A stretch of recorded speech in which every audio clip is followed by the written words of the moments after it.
Good morning everybody, I'm Steve and welcome to Green Side Up.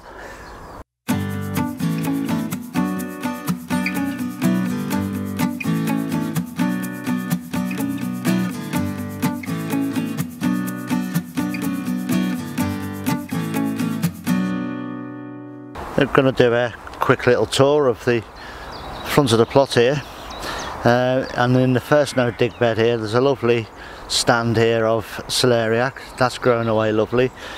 Mixed in with that is some red cabbage. Now they're not the winter red cabbage, they are red acre. Some of you will know of the cabbage variety golden acre, which is a summer cabbage or autumn. This is a new variety, red acre. It's been out a couple of years I think. And at the very end on the left, far left, there are some leeks.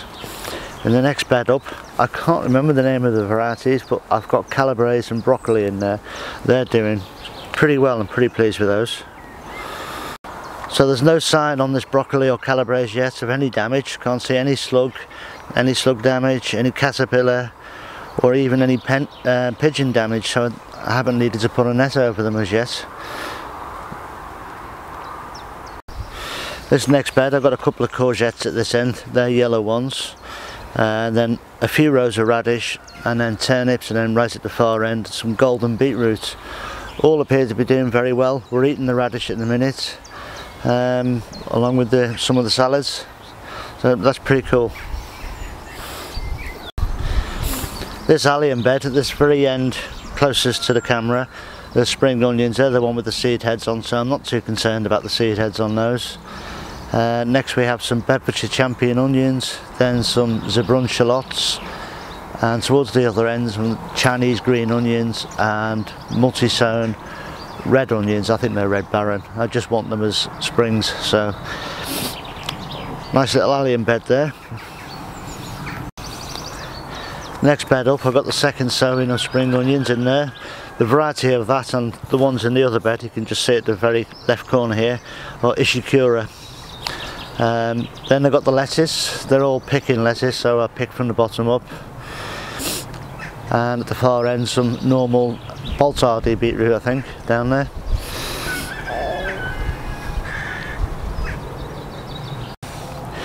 Just behind or alongside that onion bed, I've got the climbing French beans growing up the support here. They appear to be doing quite well. There's some fennel in the front of it. And just behind it I've got garlic. In the wooden pallet collars are the elephant garlic. They're nearly ready, but I'm going to wait until they yellow up a bit more. You've got to let garlic mature. Once it's ready, it's got to mature in the ground, then it stores better. You can see at the far end there's some very yellow garlic there, but again I'm waiting for them to die down a bit more. They're ready. I could pull them and store them now, but they'll store a whole lot better if they're matured in the ground, so that's what I'm doing with those. Up above the lettuce bed is the carrots, and there's about 5 different varieties sown within these 2 cages on this bed. They've all been thinned out about a week, 10 days ago, so they're all just going to be left in there now. Barely water them, let the roots get down themselves, find their own water, or the rain will water them for me, so I don't touch them with the hose pipe or can now. Up above the carrots and below the sweet corn, I've got a few brassicas in here, a few cauliflowers at this end, and at the far end I've got cabbage greyhound. And here's the sweet corn in its little protection boxes here. This is growing away really well, and yeah, it does really well with that side protection, but it's also got lids on these boxes, and those lids won't come off until the sweet corn hits the roof of them. This allows me to get the plant a lot taller, and I get a cob or 2 more from each plant because of that, so it's worth it in the long run.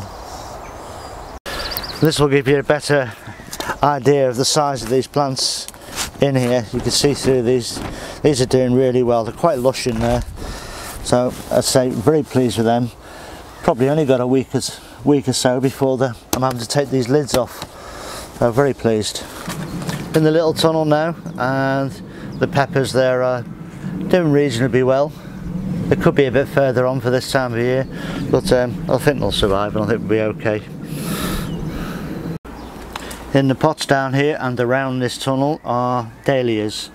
They'll be going out the back in the flower beds when they're a bit taller. I don't really like putting small dahlia plants out, they're just open to attack by all and sundry. So I like to keep them in this tunnel where they're reasonably under sun control. Let them grow up really to 12 inches or more, and I'll put them out in July.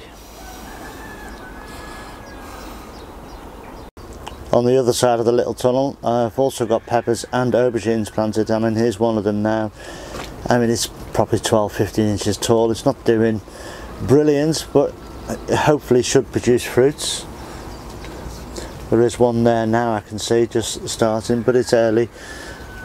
I have a pan over. There's one on the other one as well. I mean, they're not a large size, these plants, in comparison to what you'll see with other people's and what they're growing. Because I don't start my plants with lights. I mean, I have a light set up at home. I've just never actually managed to get it set up in time for spring. So it's something I must try harder at and get my lights set up for next year and maybe have better plants. But you know, they'll do. I mean, they're producing fruit now, so, and they'll continue to do so. But if I move from these, the other end of this bed, some of you may remember, is this hotbed thing that I was trying. Now the experiment didn't actually work for what I wanted to do with, but because there is that little bit of gentle heat underneath it, you can see these aubergine plants are doing so much better. They look a lot healthier and they're getting away better. The same with the peppers up at the far end there. So it's not been a complete bust. Just looking here now, the parsley isn't coming up yet, but it'll be. So that's there in the little tunnel. When I put the big tunnel up, the one on the right hand side of your picture now, this area next to it was always destined to be a coal frame, and it still is. It just hasn't appeared yet. So it has been used, this ground. I use it every year and then cover it up when it's not in use.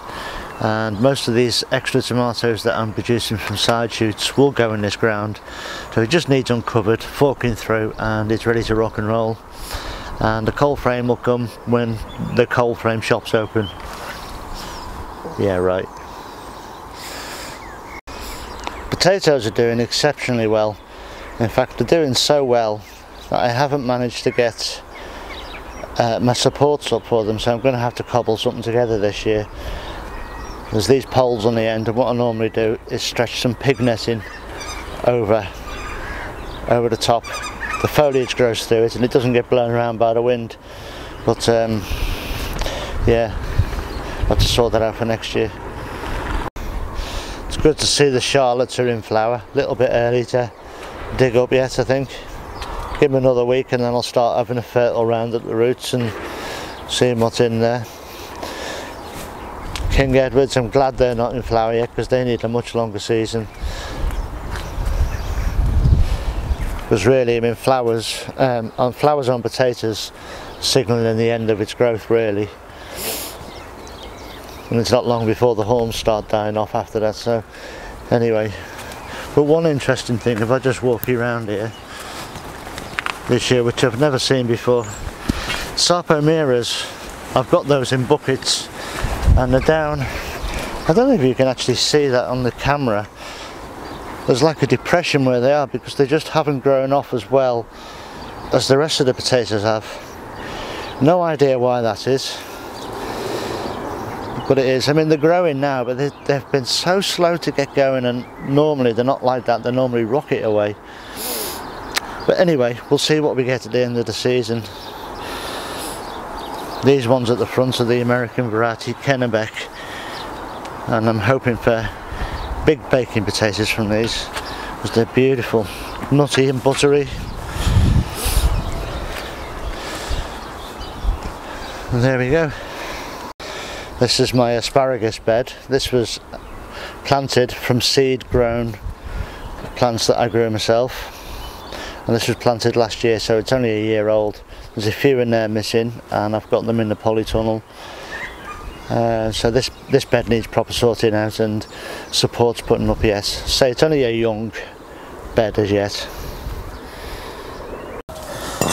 These are tomato side shoots. I've just taken them off the plant and popped them straight into the soil, and I think it's time now to, because they're looking fairly healthy, time to dig them up and put them into proper pots. So I'm going to do that now. I'll just take them out for now, and then we'll go and pot them up elsewhere in this tunnel.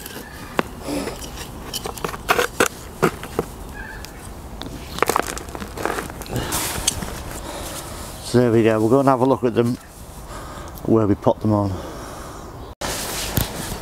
Right, I've started potting on these tomato plants that I've just dug up. These are the side shoots off the Crimson Crush tomatoes I've got growing here. These plants here are roughly between 3 to 4 foot tall, doing really well. They're a nice early variety which plays into my hands with these, because you can see the roots I've got on these. These have come directly out of the soil. All I did was pick them off the plants, pop them in the soil, they've grown roots, and now I'm going to pot them on. These will now flower and fruit much later in the season, and it'll be after the slot that's in here, my main plants at the moment, will be out. They'll have gone completely. They'll have finished fruiting because they're an early variety, and I'll have taken them out and done something else with the beds. But these outside or in the other tunnel will carry on fruiting because they're an early variety, they're quick to mature, and off you go with that. But look at this, even this little one here has got a decent root structure on there, so laughing with them. And I will get fruit off this plant.